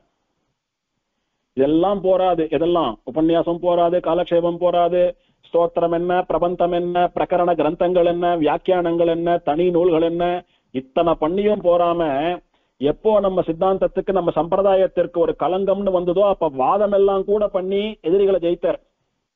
ஸ்ரீரங்கத்துல சைவாலை எல்லாம் ஜெயித்து, அத்வைதிகளை எல்லாம் ஜெயித்து அத்தியனோத்சவத்தை நடத்தி வைத்தார். திருவகீந்திரபுரத்திலே வேற்று மதத்தவர்களை எல்லாம் ஜெயித்து பரமத பங்கம் பண்ணி ஸ்ரீ வைஷ்ணவ சம்பிரதாயம் விசிஷ்டாத்வைத சித்தாந்தமே சிறந்ததுன்னு நிலைநாட்டினர். இப்படி பல இடங்கள்ல வாதம் பண்ணி கூட சம்பிரதாயத்தை காப்பாற்றினர். அவர் பண்ணாத காரியம்னு ஒண்ணு உண்டு. சுவாமி தேசிகனிடத்திலே ஒரு குறை சொல்லணும்னா ரூம் போட்டு யோசித்தாலும் நம்மளால சொல்ல முடியாது. தமாஷா எங்க சுவாமி சாதிப்பர், பிராமணன் அப்படின்னா அக்னிஹோத்திரம் பண்ண வேணும். சுவாமி தேசிகனுக்கு அப்படி இப்படி அப்படி இப்படி துவேஷத்தினால ஏதாவது ஒரு குறைய சொல்லியே ஆகணும் அப்படின்னு ஒருத்தன் நினைச்சா இதை வேணா சொல்லலாம். சுவாமி அக்னிஹோத்திரம் பண்ணலன்னா சாஸ்திரப்படி யோசிச்சு பார்த்தா அந்த தோஷமும் சுவாமிக்கு ஒட்டாது. எப்படின்னா, ஒரு குடும்பத்திலே ஒருத்தர் அக்னிஹோத்திரம் பண்றார் அப்படின்னா 3 தலைமுறைக்கு அந்த பலன் உண்டு. ஒருத்தர் அக்னிஹோத்திரம் பண்ணா அவருடைய புள்ள அவருடைய பேரன் வரைக்கும் அந்த அனுகிரகம் உண்டு. 4வது தலைமுறையில அக்னிஹோத்திரம் பண்ணலன்னா அது விட்டு போயிடுமே தவிர 3 தலைமுறைக்கு பண்ணது போலத்தான் உண்டுன்னு சாஸ்திரமே சொல்றது தெளிவா. சுவாமியினுடைய தாத்தா புண்டரீகாட்ச யஜ்வான்னுட்டு சோமயாகம் பண்ணினவர். நித்தியம் அக்னிஹோத்திரம் பண்றவாதான் யாகம் பண்ண முடியும், திடீர்னு ஒரு நாள் யாகம் பண்ண முடியாது. நித்திய அக்னிஹோத்திரம் பண்ணி சோமயாகம் பண்ணினவர் புண்டரீகாட்ச யஜ்வா. அவருடைய குமாரர் அனந்த சோமயாஜின்னு சொல்லக்கூடிய அனந்த சூரிகள், அவருடைய குமாரர் சுவாமி தேசிகன். அதனால தாத்தா அப்பா கூட பண்றார். சொல்ல போனா நயினாராச்சாரியர் வரைக்கும் யாகம் பண்ணாத அக்னிஹோத்திரம் பண்ணாத தோஷம் ஒட்டாது. ஆகையினாலே சுவாமியினிடத்துல அந்த தோஷத்தை கூட சொல்ல முடியாது. அப்படி பரிபூர்ணமா யார எந்த தோஷமும் சொல்ல முடியாதபடிக்கு எழுந்தருளி இருந்தவர் நீங்க சுவாமி சாதிப்பார் அடிக்கடி. அந்த மாதிரி சுவாமியினிடத்துல குறை சொல்லணும்னா முடியாது. சுவாமி சாதிக்கிறார், நான் பலவிதமான நூல்களை எழுதியிருக்கிறேன். எப்படிப்பட்ட நூல்கள் எழுதியிருக்கிறேன்னு தெரியுமோ? சங்கிப்தம் விஸ்திருதம் வா சரள சமுச்சிதம் சாவதான பிரியம் வா. ரொம்ப சுருக்கமா இருந்தாதான் சுவாமி நான் படிப்பேன், வளவலன்னு இருந்தா எனக்கு படிக்கிற இன்ட்ரெஸ்டே வராதுன்னு சொல்றா பாத்தீங்களா. அவளுக்காக சுருக்கமா சின்ன சின்ன புஸ்தகங்களா எழுதினேன். ஒரு அடைக்கல பத்து, ஒரு நியாசதசகம், ஒரு சுதர்சனாஷ்டகம், ஒரு அஷ்டபுஜாஷ்டகம், அந்த மாதிரி எழுதினேன். விஸ்திருதம் வா, நன்னா டீடைல்டா நீட்டி முழக்கி இருந்தாதான் நாங்க படிப்போம்னு சொல்றாளா, அவளுக்கும் அந்த மாதிரி பெரிய புஸ்தகங்கள்லாம் பண்றேன். சரள சமுச்சிதம் சாவதான பிரியம் வா. ஒரு விஷயத்தை எடுத்துண்டா அதை அக்கு வேற ஆணி வேற நான் ஆராய்ச்சி பண்ணி அதுக்கு மேல சந்தேகமே வராதபடிக்கு அதை அப்படியே கரைச்சு குடிச்சுட்டு தான் அந்த இடத்த விட்டு எழுந்துப்பேன்னு சொல்றாளா, அவளுக்கும் அதுக்கு தகுந்தாப்புல புஸ்தகங்கள்லாம் பண்றேன். ஸ்ரீமத் ரகசிய திரேசாரம் என்ன, தாத்பரிய சந்திரிகை என்ன, தத்துவ டீகை என்ன, தத்துவ முக்தா கலாபம் என்ன, இப்படி எத்தனையோ கிரந்தங்கள் பண்றேன். எப்படியெல்லாம் மனுஷர்கள் வாசிக்கணும்னு நினைக்கிறாளோ அந்த மாதிரி ஆங்கிள் எல்லாம் நான் புஸ்தகம் எழுதியிருக்கேன். தமிழ் மட்டும் தெரிந்தவாளுக்கு பிரபந்தம், சம்ஸ்கிருதம் மட்டும் தெரிந்தவாளுக்கு இத்தனை கிரந்தங்கள், பிராகிருத பாஷை தெரிந்தவாளுக்கு அச்சுத சதகம், இப்படி நிறைய பண்றேன்னா எல்லாத்திலையும் சொன்னது தத்வைத புருஷார்த்தம்னு சொல்லக்கூடிய 3 விஷயங்கள். பெருமாளை அடைவதற்கு சரணாகதி ஒண்ணுதான் வழி, எம்பெருமானும் பிராட்டியும் தான் நமக்கெல்லாம் அடைக்கலம்ன்ற விஷயத்தை தான் சொல்றேன் பல விதமா.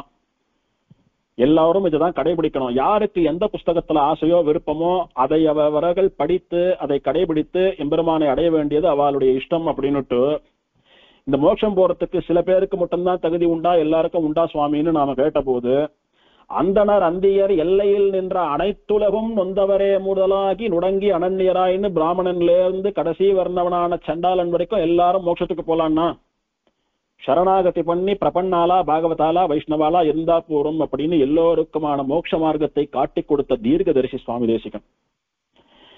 இப்படி நம்முடைய விசிஷ்டாத்வைத சித்தாந்தத்தை, ராமானுஜருடைய சம்பிரதாயத்தை லோகத்திலே பலவிதமாக பரப்பி காலாகாலத்துக்கும் யாரும் குறை சொல்ல முடியாதபடிக்கு ஸ்திரமாக ஸ்தாபித்த சுவாமி தேசிகன் 100 வருஷங்கள் பூரண வாழ்வு வாழ்ந்து தன்னுடைய 101வது திருநட்சத்திரத்திலே ஆச்சரியமாக ஸ்ரீரங்கத்திலே கார்த்திகை பௌர்ணமி என்று எம்பெருமானுடைய திருவடிகளை அடைந்து மோட்சத்திற்கு போனார். ஆகையினாலே திருவேங்கடமுடையானாகிற ஸ்ரீனிவாசன் சொன்னது போல வேதாந்தார்த்தங்களை இந்த லோகத்திலே பிரவர்த்தனம் பண்ணி வேதாந்தாச்சாரியனாக வேதாந்த தேசிகனாக அந்த ரங்கநாதனாலேயே பட்டம் கொடுக்கப்பட்டு கடைசியில அந்த ஸ்ரீனிவாசனுடைய திருவடிகளை போய் சேர்ந்து மோட்சத்துக்கும் போன சுவாமி தேசிகனுடைய சரித்திரம் தான் இங்கே சொல்லப்படுகிறது. அவருக்கு தான் சாட்சாத் வேதாந்த தேசிகன் பட்டம், வேற யாருக்கும் கிடையாது. ரங்கநாதன் என்ன சொல்லி பட்டம் கொடுக்கிறான் சுவாமி தேசிகனுக்கு? இந்த லோகத்திலே வேதாந்தாச்சாரியன் என்கிற பிருத்தம் எனக்கு மட்டும்தான் உண்டு சுவாமி, எனக்கு அடுத்தபடி அந்த பட்டத்தை உங்களுக்கு தான் நான் கொடுக்கிறேன்னு சொல்லி கொடுக்கிறான் பெருமாள். அப்போ ஈரரசு படாமல் வேதாந்தாச்சாரியன் வேதாந்த தேசிகன்னா அது இவரை தான் குறிக்கிறது.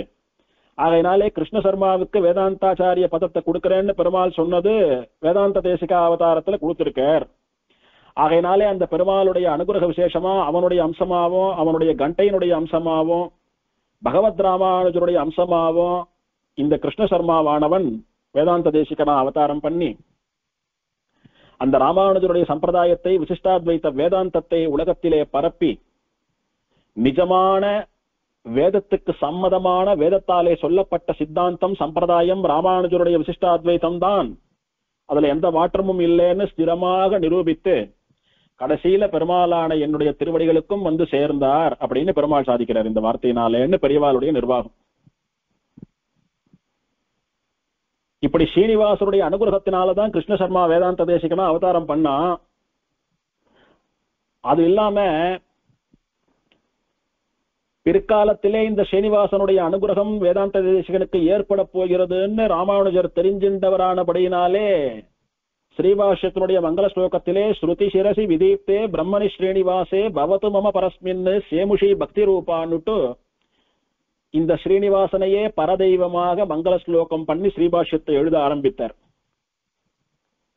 அந்த நன்றிக்காக திருவேங்கடமுடையான் அந்த ராமானுஜருடைய மறு அவதாரமான அல்லது அந்த ராமானுஜராலே எழுதப்பட்ட ஸ்ரீபாஷ்யத்தை காப்பாற்றி உலகத்திலே பரப்புவதற்காக அவதாரம் பண்ணின வேதாந்த தேசிகனிடத்திலே விசேஷமான அனுகிரகம் பண்ணி அவர் மூலமா ராமானுஜ சம்பிரதாயத்தை லோகத்திலே பரப்பினான். இந்த ஸ்ரீபாஷ்யத்தினாலே சொல்லப்படக்கூடிய பிரம்மம் இந்த திருவேங்கடமலையில் இருக்கக்கூடிய ஸ்ரீனிவாசன் தான் சொல்லிட்டார். அப்போ அந்த ஸ்ரீபாஷ்யத்தை லோகத்துல பரப்பி அதை காப்பாற்றக்கூடிய பொறுப்பு யாருடையது? அந்த ஸ்ரீனிவாசனுடையது.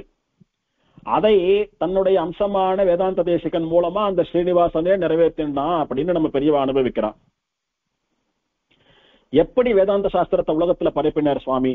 100க்கும் மேல சம்ஸ்கிருதம், பிராகிருதம், மணிப்பிரவாளம், தமிழ்னு 4 விதமான பாஷைகள்ல காவியங்கள் என்ன, நாடகம் என்ன, ஸ்தோத்திரங்கள் என்ன, வேதாந்த கிரந்தங்கள் என்ன, தனி நூல்கள் என்ன, வியாக்கியானங்கள் என்ன, தமிழ் பிரபந்தங்கள் என்ன, ரகசியங்கள் என்ன, மந்திர அர்த்தங்களை சொல்லக்கூடிய கிரந்தங்கள் என்ன, திவ்ய பிரபந்தங்களுக்கு வியாக்கியானமான நூல்கள் என்ன, இப்படி தமிழிலும் சம்ஸ்கிருதத்திலும் இருக்கக்கூடிய வேதாந்த ரகசியங்களை எல்லாம் வெளியிட்டருளினவர் சுவாமி தேசிகன். இது மட்டுமல்ல, ஸ்ரீனிவாசன் அர்ச்சாவதாரமா இருக்கிறபடினால வாய் திறந்து பேசுறது இல்ல.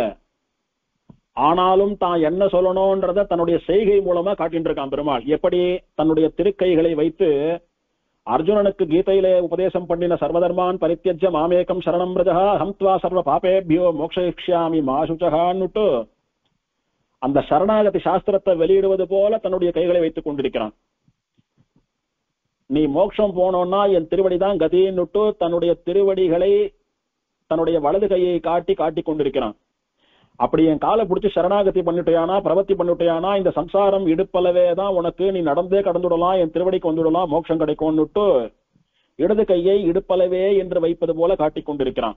அன்னைக்கு வாய் திறந்து சரணாகத்தியை வெளியிட்டவன் இன்று சைகையின் மூலமா சரணாகத்திய தன்னுடைய கை பாவனையிலேயே காட்டிட்டு இருக்கான் பெருமாள். இந்த வேதாந்த தேசிகன் என்கிற அவதாரம் மட்டும் ஏற்படவில்லையானால் ஸ்ரீமத் ராமாயண காலத்திலிருந்து வந்துருந்த இந்த சரணாகதி சம்பிரதாயம், எத்தனை சரணாகதி ஸ்ரீமத் ராமாயணத்திலே, விபீஷ்ண சரணாகதி என்ன, சமுத்திரராஜ சரணாகத்தின்னு சொல்லக்கூடிய சரணாகதி என்ன, சரணாகத்தினா எப்படி இருக்கணும் எப்படி இருக்கக்கூடாதுன்றதுக்கு விதவிதமான சரணாகதிகள் என்ன, இத்தனை சரணாகதிகளாலே நிறைந்த சரணாகதி வேதம் சரணாகதி சாஸ்திரம் என்று கொண்டாடப்படுகிற ஸ்ரீமத் ராமாயணத்திலிருந்து ஆரம்பித்து ஆழ்வார்கள் பல எம்பெருமான்களிடத்திலே சரணாகதி பண்ணி ராமானுஜர் முதலான ஆச்சாரியர்களாலே அனுஷ்டிக்கப்பட்டு வந்த வரன்யாசம், இப்படி பரம்பரையா காலங்காலமா சரணாகதிகள் அனுஷ்டிக்கப்பட்டு நிறைய ஜீவாத்மாக்கள் மோட்சத்துக்கு போயிட்டே வந்தாலும் கூட பிற்காலத்திலே வந்த சில குதுருஷ்டிகளாலே சில துர்மதிகளாலே இந்த சரணாகதி சம்பிரதாயமே இல்லாமல் அழிந்து போகும்படியான ஒரு நிலை ஏற்பட்ட போது அந்த சரணாகதி காலங்காலமா நம்மளுடைய பெரியவாளால அனுஷ்டிக்கப்படக்கூடிய ஒரு உபாயம்தான். சரணாகதிக்கு பெருமாள் பக்தியோகத்துக்கு போலவே நிச்சயம் பலன் மோட்சம் கொடுப்பான் அப்படின்னுட்டு அது மேல ஒரு மகா விசுவாசம் வரும்படி அந்தனர் அந்தியர் எல்லையில் நின்ற அனைத்துலகும் அப்படின்னுட்டு எல்லாருக்கும் மோட்சம் உண்டு, எல்லாரும் பரநியாசம் பண்ணிக்கலாம்னுட்டு இந்த பரநியாசம்னு சொல்லக்கூடிய சரணாகத்தியை எல்லோருக்கும் சொந்தமானதா ஆக்கி வேதாந்தத்தினுடைய முக்கிய மூச்சான முக்கிய அர்த்தமான இந்த சரணாகத்தியை எல்லோருக்கும் கொண்டு போய் சேர்த்து சரணாகதி மூலமா எல்லோரையும் மோட்சத்துக்கு அனுப்பின ஒரு பெருமை இந்த சுவாமி தேசிகனை தவிர வேற யாருக்கு சொல்ல முடியும்? அன்னைக்கு திருவேங்கடமுடையான் கிருஷ்ண சர்மாவை பார்த்து என்ன சொன்னான்? அசௌ ஜன்மாந்தரே ராஜன் திரையந்தார்த்த பிரவர்த்தகா பவிஷ்யதி ததந்தேச்ச மத் சாயுஜ்யம் அவாப்ஸ்யதி. ஒரு வரப்போகிற ஜன்மங்கள்ல வேதாந்த சாஸ்திரத்தை பரப்புறது மட்டும் இல்லாமல் அந்த பிறவியினுடைய முடிவிலே என்னை அடைவார்னு சொன்னார். அப்படி கிருஷ்ண சர்மான்னு சொல்லக்கூடிய ஜன்மத்திலே ஸ்ரீனிவாசனாலே அளிக்கப்பட்ட வேதாந்த தேசிகன் என்கிற பிருதத்தை அவர் வேதாந்த தேசிகனாக அவதாரம் பண்ணின போது பெரிய பெருமாள் விஸ்வஸ்மின் நாம ரூபாணி அனுவிஹிதவதா தேன தேவேன தத்தாம் வேதாந்தாச்சாரிய சம்ஞாம் அவஹித பகுவித்சார்த்த மன்வர்தயாமி அப்படின்னுட்டு இந்த விஸ்வத்திலேயே வேதாந்தாச்சாரியன் என்கிற பெயர் எனக்கு மட்டும்தான், வேற யாருக்கும் இல்லை. என்னுடைய அந்த பெயரை உமக்கு கொடுக்கிறேன், அதற்கு நீர் தகுதியானவர். வேதாந்தாச்சாரியன் என்பதற்கேற்ப பல விதங்களிலே வேதாந்த சாஸ்திரத்தை நீர் இந்த லோகத்திலே நிலையாக ஸ்தாபிதம் பண்ணியருளினீர், சிற பிரதிஷ்டிதமாக்கினீர்.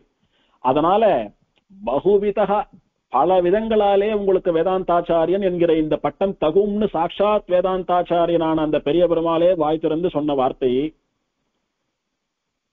அப்படி சொன்ன பெருமாளுக்கு இவருடைய பூர்வ ஜென்ம சரித்திரம் எல்லாம் தெரியாதா? ஸ்ரீனிவாசனா நாம கொடுத்த வரத்தை இன்னைக்கு பெரிய பெருமாளா கொண்டாடிட்டு இருக்கோம்னு பெருமாளுக்கு தெரியும்னு சொல்றா பெரியவா. இப்படி தேசிகன் மூலமா நம்முடைய சுவாமி வேதாந்த தேசிகன் மூலமா சரணாகதி சாஸ்திரார்த்தத்தை வேதாந்தார்த்தத்தை உலகத்திலே ஸ்தாபித்து பரப்பின ஸ்ரீ வெங்கடேசனுக்கு நமகா என்று இந்த நாமாவளியினுடைய அர்த்தம். இது அனுபவம் காலங்காலமா நம்ம பெரியவா சொல்லிட்டு வர்றது. திருவேங்கடமுடையானுடைய அஷ்டோத்திரத்துக்கு வியாக்கியானம் பண்ண பெரியவா எழுதியிருக்கா. பரம ஆச்சாரிய புருஷராக இருந்த மதுராந்தகம் சுவாமியும் சாதிக்கிறார். அவர் எழுதின தேசிகனுடைய சரித்திரத்தில் எழுதியிருக்கார். பல மகான்கள் சொல்லக்கூடிய விஷயம். இதுல ஒரு வருத்தப்பட வேண்டிய விஷயம் என்னன்னா, சில பேர் சுவாமி தேசிகன சாட்சாத் திருவேங்கடமுடையான் அவதாரம்னு சொல்றச்ச பெருமாளுடைய நேரடி அவதாரம், ராமனை போல கிருஷ்ணனை போல நிருசிம்மனை போலன்னு அவரை கொண்டாடுறோம். ஆனா ஏதோ ஒரு கிருஷ்ண சர்மான்னு ஒரு சாதாரண பிராமணனுடைய மறு ஜென்மான்னு சொல்றதுனால அவரை ஜீவாத்மான்னு சொல்லிடுறது எப்படி தகும் சுவாமி? அது ரொம்ப குறைவா இருக்கே அவருக்கு. அது அவரை சிறுமைப்படுத்தி சொல்வது போல இருக்கிறது. என்ன சில தேசிக பக்தர்களினுடைய வருத்தம், கவலை.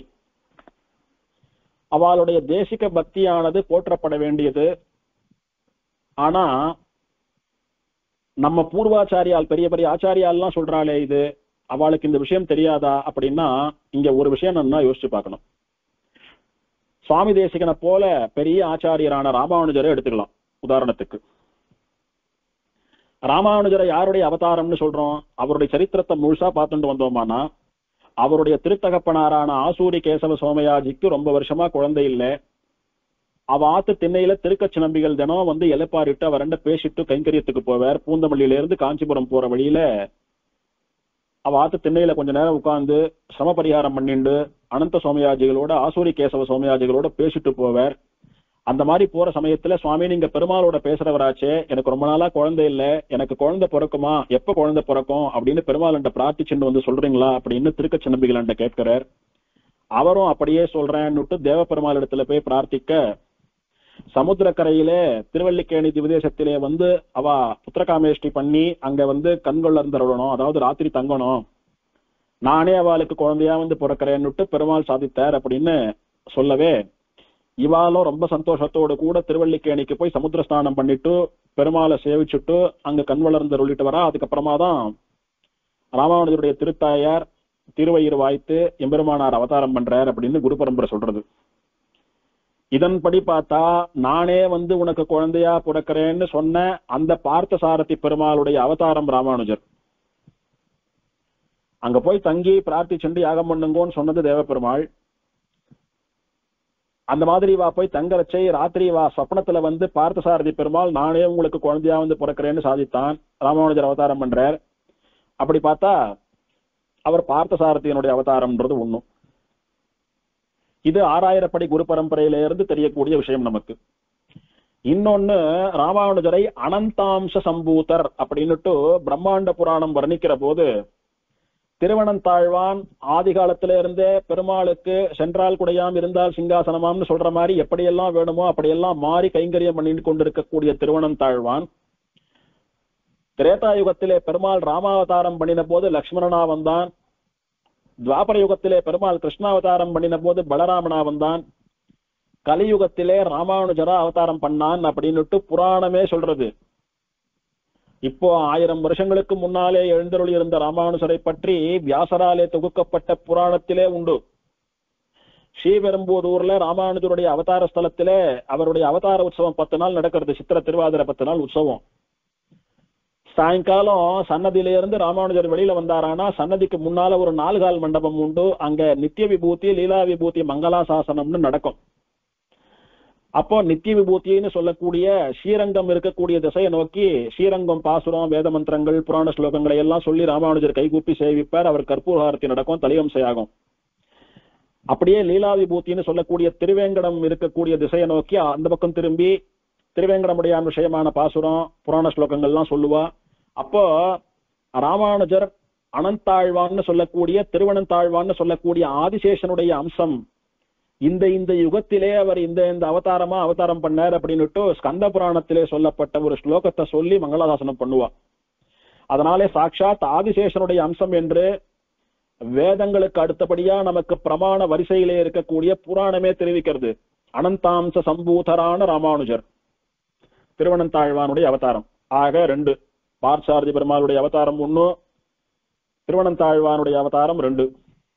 சரி, திருவரங்க தமுதனார் ராமானுஜர் காலத்திலேயே எழுந்தருளி இருந்தவர். ராமானுஜர் விஷயமா ராமானுஜ நூற்றந்தாதின்னு 108 பாசுரங்கள் அருளி செய்தவர். அவர் என்ன சொல்றார்? அடையார் கமலத்து அலர்மகள் கேள்வன் கையாழி என்னும் படையோடு நாந்தகமும் படர் தண்டும் ஒன்ஷார்ங்கவில்லும் உடையார் புரிசங்கமும் இந்த பூதலம் காப்பதற்கென்று இடையே ராமானுசமுனியாயின இந்நிலத்தே. எம்பெருமானுடைய பஞ்ச ஆயுதங்களும் ராமானுஷரா அவதாரம் பண்ணி இருக்குன்னு சொல்றார் திருவரங்க தமுதனார். பஞ்ச ஆயுதங்கள், ஒரு ஆயுதம் இல்ல. சங்கு சக்கரம் வில்லு கதை சாரங்கம்னு சொல்லக்கூடிய வில்லு, நாந்தகம்னு சொல்லக்கூடிய வாலு கதை, கௌமோதகேன்னு சொல்லக்கூடிய கதை, இந்த 5ம் சேர்ந்து ராமானுஜரா பிறந்திருக்கின்றார். அப்ப பஞ்சாயுதங்கள்னா 5 பேர். அந்த 5 பேருடைய அவதாரமும் தான் ராமானுஜர். அவர் வெறுமே பூதலம் காப்பதற்கென்று ராமானுசமுனியாயின இந்நிலத்தே, இந்த பூமியில ராமானுஜரா வந்து பிறந்ததுன்னு சொல்லல, இடையேன்னு ஒரு வார்த்தையை வைக்கிறார். அப்படின்னா என்ன அர்த்தம்னா, இந்த பஞ்சாயுதங்களும் ஏற்கனவே ஒரு முறை இந்த பூமியில அவதாரம் பண்ருக்கு. சங்கு பொய்கை ஆழ்வாரா வந்தது, வில்லு திருமங்கை ஆழ்வாரா வந்தது. அந்த மாதிரி ஒரு பஞ்சாயுதமும் ஒரு ஆழ்வாரா நித்திய சூரியா ஏற்கனவே பாகவதால அவதாரம் பண்ணி இந்த லோகத்தை காப்பாத்திருக்கா. பின்னாலேயும் அவதாரம் பண்ண போறா. முன்னும் பிறந்தார்கள் பின்னும் பிறக்கவிருக்கிறார்கள். இடையே ராமானுச முனியாயின அப்படின்னுட்டு அதையும் தெரிவிக்கிறது. அப்போ பார்த்தசாரதி பெருமாள் அவதாரம் 1, திருவனந்தாழ்வான் அவதாரம் 2, பஞ்சாயத்தங்களுடைய அவதாரம்னா மொத்தம் 5, 7 ஆறுது. சுவாமி தேசிகன் எத்திராஜ சப்தத்தில என்ன சொல்றார் விசேஷமா? வவுருத்தே பஞ்சபிர் ஆயுதைர் முராரேஹே அப்படின்னு முராரின்னு சொல்லக்கூடிய எம்பெருமானுடைய பஞ்சாயுதங்களினுடைய அம்சம்னு கொண்டாடுறார். திருவரங்கத்தமுதனார் சொன்னதே தான் சொல்றார், அதனால ரிப்பீட் ஆறுது. சோ 2, 5, 7 அப்படியே வச்சுக்கலாம். அதே சுவாமி எத்திராஜ சப்தத்தில என்ன சொல்றார்? விஸ்வக்சேனோ யதிபதிரபூத் வேத்ரசாரஸ்திரிதண்டா. கையிலே செங்கோலை வைத்துக் கொண்டு 7 லோகங்களையும் ராஜ்யம் பண்ணி கொண்டிருக்கக்கூடிய விஸ்வக்சேனரே சந்நியாசிகளுக்கு ராஜாவாக காஷாயத்தை உடுத்திக் கொண்டு அந்த செங்கோலை திருதண்டமாக மாற்றிக்கொண்டு உபய விபூதிகளையும் ஆளக்கூடிய ராஜாவாக உபய விபூதிநாதனாக உடையவர் என்கிற பட்டத்தோட ராமானுஜர் அவதாரம் பண்ணார்னு சொல்றார். 2, 5, 7, 7, 1, 8 8 பேருடைய அவதாரம் ராமானுஜர்னு சொல்றார். அப்ப என்ன அர்த்தமாறுது? ஒரு அவதாரம் வருது, ஒரு அவதார புருஷா வரா அப்படின்னா அவ ஒருத்தருடைய அம்சமா ஒருத்தருடைய அவதாரமா தான் இருக்கணும்ன்றது அவசியம் கிடையாது. அவதாரம் என்பது நம்மை போல கர்மத்தினாலே வரக்கூடிய பிறப்பு அல்ல. பாவம் புண்ணியமும் நிறைய பண்ணிடுத்து அதை அனுபவிக்கணும்ன்றதுக்காக பிறந்து தொலைச்சுடுத்துன்னு சொல்லக்கூடிய ஒரு கீழ்மையான பிறப்பு அல்ல. அவதாரம் அவதரணம் அப்படின்னா மேலே இருக்கக்கூடிய வஸ்து கீழே இறங்கி வர்றது. எதுக்காக வர்றது? கீழே இருக்கக்கூடியவாளெல்லாம் மேல அழிச்சுண்டு போறதுக்காக வர்றது. சம்சார சாகரத்திலே அழுந்தி கிடப்பவர்களை எல்லாம் கை தூக்கி மேல காப்பாத்துறதுக்காக கரை சேர்க்கறதுக்காக வருது. அப்ப வரக்கூடியது நம்ம போல சாதாரண வஸ்து இல்ல. லட்சக்கணக்கான கோடிக்கணக்கான நம்ம போல கஷ்டப்பட்டு இருக்கிறவாளை எல்லாம் தன்னுடைய கைகளாலே அப்படியே அரவணைச்சுண்டு சேர்த்து கட்டிண்டு மேல அழிச்சும் போகக்கூடிய சிம்மம் அது. அத்தனை பேரையும் தூக்கிண்டு போனோம்னா அந்த சரீரத்துக்குள்ளே அந்த அவதாரத்துக்குள்ளே எத்தனை பேருடைய விசேஷ சக்தி புகுந்தாலும் தகும். ஒருத்தனுக்கு ஒரு ஆச்சாரியன் தான் இருக்கணுமா, பல ஆச்சாரியால் இருக்கலாமா அப்படின்னா சாஸ்திரம் என்ன சொல்றதுன்னா, ஒருத்தன் அப்படியே சம்சாரம்னு சொல்லக்கூடிய புதக்குழியில போய் சிக்கின்றான். அவனை தூக்கி விடுறதுக்கு எத்தனை ஆச்சாரியால் வேணும்னாலும் வச்சுக்கலாம், அவன் கரை சேரணும், அவ்வளவுதான். நம்ம சம்பிரதாயத்திலேயே பெரிய பெரிய ஆச்சாரியாளுக்கெல்லாம் கூட ஒரு ஆச்சாரியன் மட்டுமே உண்டுன்ற கதையும் உண்டு, பல ஆச்சாரியர்கள் இருந்தார்கள் என்கிற கதையும் உண்டு. அது போல அவதாரம் அப்படின்னா ஒருத்தருடைய அம்சமா தான் அவர் இருக்கணும்னு அவசியம் இல்லை, எத்தனை பேருடைய அம்சமாக வேணாலும் இருக்கலாம். ராமானுஜர் என்கிற ஒரு அவதாரம், வேதாந்த தேசிகர் என்கிற ஒரு அவதாரம், அவளுடைய திருமேனியிலே எத்தனை பேருடைய சக்தி வேணாலும் விசேஷமா இருக்கலாம். உதாரணமா பலராமன் எடுத்துக்கோங்க. தசாவதாரத்திலே பெருமாளுடைய 10 அவதாரங்கள்ல ராமனையும் ஒரு அவதாரமா சொல்றோம், ராமன் கூடவே இருந்த பலராமனையும் தான், லக்ஷ்மணனையும் க்ஷமிக்கணும், கிருஷ்ணாவதாரம் எடுத்துட்டா கிருஷ்ணாவதாரத்திலே கிருஷ்ணனையும் ஒரு அவதாரமா சொல்றோம், கிருஷ்ணன் கூடவே இருந்த பலராமனையும் தான் ஒரு அவதாரமா சொல்றோம். ஆனா அனந்தாழ்வான் பெருமாள் கிருஷ்ணாவதாரம் எடுத்த போது பலராமனா இருந்து கைங்கரியம் பண்ணான்னு சொல்றோம். அப்ப பெருமாளுடைய அவதாரமாகவும் நித்தியசூரியான திருவனந்தாழ்வானுடைய அவதாரமாகவும் 2 பேருடைய அவதாரமாகவும் ஒரே சமயத்துல பலராமன் இருக்க முடியும்னா, இத்தனை பேர லோகத்திலே இருந்து கடை தேற்றுவதற்காக அவதாரம் பண்ணின ராமானுஜரோ சுவாமி தேசிகனோ எத்தனை பேருடைய அம்சமா இருந்தாலும் அதுக்கு என்ன தகும், என்ன குறை? ஆகையினாலே அப்படியெல்லாம் ஒருத்தருக்கு மேற்பட்ட அம்சங்கள் இருக்கக்கூடாதுன்னு சொன்னா, நயனாராச்சாரியரே திருவேங்கடமுடியானுடைய அம்சம், திருவேங்கடமுடியான் திருமணியினுடைய அம்சம், ராமானுஜருடைய அம்சம்னு 3 சொல்லியிருக்க வாய்ப்பே இல்லை. அப்ப அவர் தெரியாம சொன்னாரா? அப்படின்னா இல்ல. இது எப்படி புரிந்து கொள்ளலாம் அப்படின்னா, இந்த கிருஷ்ண சர்மா மகாபக்தனா அனுஷ்டானங்களை எல்லாம் கடைபிடித்து பெருமாளுக்கு பிடித்த ஒரு நல்ல உத்தமமான ஸ்ரீ வைஷ்ணவ பிராமணனா இருந்தான். அவனுக்கு வேதாந்த சாஸ்திரத்தை உலகத்திலே பரப்பக்கூடிய பட்டத்தை தரேன்னு பெருமாள் வரம் கொடுத்தார். திருவேங்கடமுடையானுடைய திருமணி ராமானுஜர் இவாளுடைய அவதாரமா சுவாமி தேசிகன் அவதாரம் பண்ணும் போது எந்த சரீரத்துக்குள்ளே புகுந்து அவதாரம் பண்றதுன்னா அதுக்கு ஆசிரியமா ஒரு சரீரம் ஒண்ணு மூலியோ. அப்ப கிருஷ்ண சர்மாவினுடைய உடல்ல புகுந்து சுவாமி இந்த காரியங்களை எல்லாம் பண்ணார் அப்படின்னா அவனுக்கும் அந்த விரதத்தை கொடுத்தது போல ஆறுது, சுவாமி அந்த காரியத்தை பண்ணது போலவும் ஆறுது. ஆகையினாலே கிருஷ்ண சர்மாவின் மூலமாக எம்பெருமான் என்ன, எம்பெருமானுடைய திருமணி என்ன, ராமானுஜர் என்ன, இவெல்லாம் காரியம் பண்றான்னு சொல்றதுக்கும் ஒரு குறைவும் இல்லை. கிருஷ்ண சர்மா என்பவன் ஒரு உபகரணம், ஒரு டிவைஸ், ஒரு கருவி, அவ்வளவுதான்.